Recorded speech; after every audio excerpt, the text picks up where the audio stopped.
Olá, sejam todos bem-vindos ao meu canal, sou o Eliade, e no vídeo de hoje a gente vai comentar sobre esse caso aqui, ó. Para os irmãos que estão acompanhando o nosso canal aí, eu peço que vocês comentem, compartilhem e conversem comigo aí nos comentários para a gente trocar ideias, né, sobre tudo que está acontecendo no nosso mundo gospel. Então a gente está aqui analisando essa notícia aqui, não é uma notícia nova, ela tem mais ou menos 4 semanas, mas a gente vai fazer algumas reflexões sobre isso aqui, porque serve para todas as igrejas, né? Mas por que o Superior Tribunal de Justiça interveio nessa situação aqui? Para a gente ver que a igreja não tem tanta liberdade assim como as pessoas pensam. Então, a doação de 500 mil à Igreja Universal é anulada pelo Superior Tribunal de Justiça. Então, tá aqui a notícia. Ó. O Superior Tribunal de Justiça de São Paulo, né, manteve a anulação de doações realizadas por uma fiel à Igreja Universal do Reino de Deus após a decisão da Justiça de São Paulo reconhecer que a autora estava em situação de vulnerabilidade no momento das transferências. De acordo com o processo, a mulher repassou mais de 500 mil em dinheiro e um carro importado à instituição religiosa.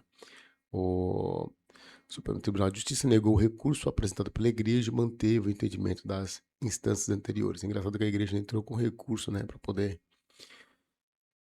a fiel não reaveu o dinheiro que ela havia doado.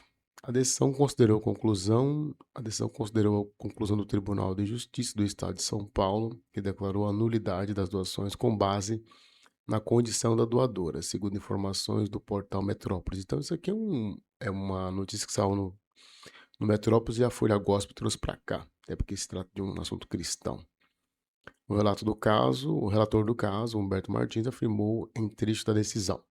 A ação ordinária busca a anulação de doações realizadas por uma doadora em situação de vulnerabilidade que teria sido persuadida por pastores da entidade religiosa agravante a realizar doações de valores expressivos e bens, incluindo mais de R$ 1 milhão e um veículo importado, o que a teria colocado em situação financeira adversa, sem reserva suficiente para sua subsistência digna. O Tribunal de Justiça de São Paulo fundamentou sua decisão no artigo 548 do Código Civil, que trata da chamada doação universal. Esse dispositivo proíbe a transferência de todos os bens sem a preservação de recursos mínimos necessários para a subsistência.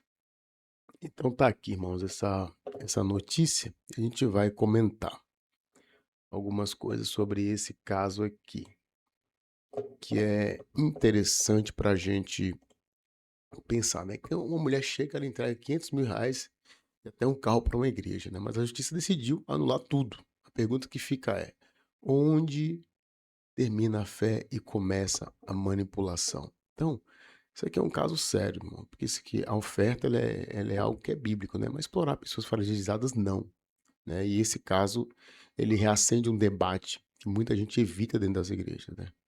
Até aonde vem a fé e aonde entra a manipulação. É por isso que eu falo, quando a igreja ela se foca em pregar o evangelho, não ficar inventando coisas, né? Não tá tendo ferramentas para arrecadação de fundos dentro das suas paredes, ela evita esse tipo de coisa, né? Então, acho que a primeira coisa que a gente precisa refletir aqui nesse caso é que a fé não pode destruir a dignidade da pessoa.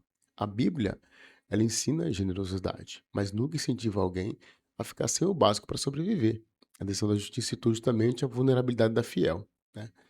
Então, uma fé saudável, ela vai aproximar a pessoa de Deus e não leva ninguém ao desespero financeiro, né? Então, essa é a primeira coisa que a gente tem que pensar, né? A segunda coisa é que um líder espiritual precisa ter responsabilidade. Então, todo mundo que conduz pessoas espiritualmente, pastores, líderes, ele precisa entender que ele carrega um peso moral, né? Quando alguém está emocionalmente fragilizado, a responsabilidade pastoral deveria aumentar e não virar oportunidade. Então, isso aqui é um caso, um clássico caso de oportunidade, tá? Não é a primeira vez que a Igreja Universal tem problemas com isso, com pessoas que estão em estado de vulnerabilidade, que acabam entrando às suas portas e participam daquelas campanhas deles lá, maluca lá, de você doar seu tudo, dar o seu tudo, colocar tudo no altar, né? E esperar que Deus faça o restante. Tá? Então a pessoa chega lá, pega tudo que ela tem, até o último vintém, e coloca no altar, mas essa pessoa não vai estar fazendo isso de forma aleatória, ela tá esperando receber algo em troca, né. Só que o problema é que a igreja coloca essa responsabilidade no colo de Deus e no colo da pessoa, porque a pessoa, se não der certo, foi a fé da pessoa que não funcionou, né. Não quer dizer, nem na responsabilidade de Deus não fica, porque eles falam que não foi a fé. Então, se a pessoa não teve fé suficiente, então Deus não tem o que fazer, porque tudo tem a ver com a sua fé, né. E a gente precisa, pensar numa terceira coisa, que a oferta ela não compra milagre. E eu acho que nesse ponto a Igreja Universal ela erra muito, porque eles fazem as campanhas deles, eles nunca deixam claro isso, né, que a pessoa pode o milagre pode não acontecer. Na verdade, a pessoa coloca tudo no altar, porque eles dão certeza, baseado no discurso deles, né, que se ela fizer com fé, isso vai acontecer. E a pessoa que, na minha opinião, doa R$ 500.000 à igreja e mais um carro, ela tem fé sim, ela teve fé suficiente, porque para abrir mão de R$ 500.000 e de um carro e colocar no altar, isso significa que a pessoa tem bastante fé. E é claro, o que que acontece na maioria das vezes? O milagre não acontece, a pessoa fica, em estado de vulnerabilidade, que foi o caso. E a justiça teve que intervir.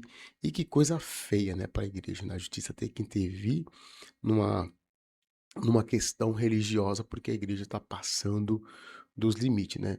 A gente tem que colocar uma coisa em nossa mente aqui, que a salvação não está à venda. Bênção não é produto e Deus não negocia prosperidade como contrato, tá. Então, vocês aí que estão aí andando por essas igrejas aí, tomem cuidado, né, tomem cuidado porque, a Bíblia não promete prosperidade financeira para ninguém. A maioria dos textos que esse pessoal usa, que essa galera usa, é tirado do contexto, tá. E para poder criar ali suas campanhas, seus, seus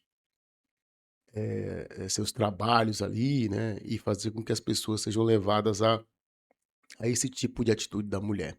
Como eu já falei em outros vídeos meus aqui, a pessoa que vai para a igreja, ela vai em estado de vulnerabilidade. Ninguém vai para a igreja porque está bem. A maioria das pessoas vão para a igreja porque estão cheio de problemas, né. Então, na igreja nós temos pessoas, em estado de vulnerabilidade. Então, o pastor ele tem grande responsabilidade com aquilo que ele fala dentro da igreja. E a gente precisa observar o que está sendo feito com carinho, tá, irmãos? Então precisamos observar isso com carinho. E que complicado isso aqui, tá? Então a gente vai ficar por aqui com essa nossa notícia de hoje. O que que você acha dessa decisão da justiça? Acha que a justiça está intervindo nos assuntos religiosos? Você acha que a justiça fez bem? Você acha que a Fiel foi bobo em doar o seu dinheiro, a responsabilidade é do fiel? O que que você acha? Eu gostaria de que você deixasse aqui embaixo o seu comentário, tá? Para a gente poder conversar e trocar ideias acerca desse assunto aí que passou batido aí. A grande mídia não falou sobre isso, mas a gente estamos aqui para poder comentar, né? E crescer na graça e no conhecimento do nosso Senhor e Salvador Jesus Cristo. Então, que Deus abençoe a vida de cada um de vocês. Até o próximo vídeo.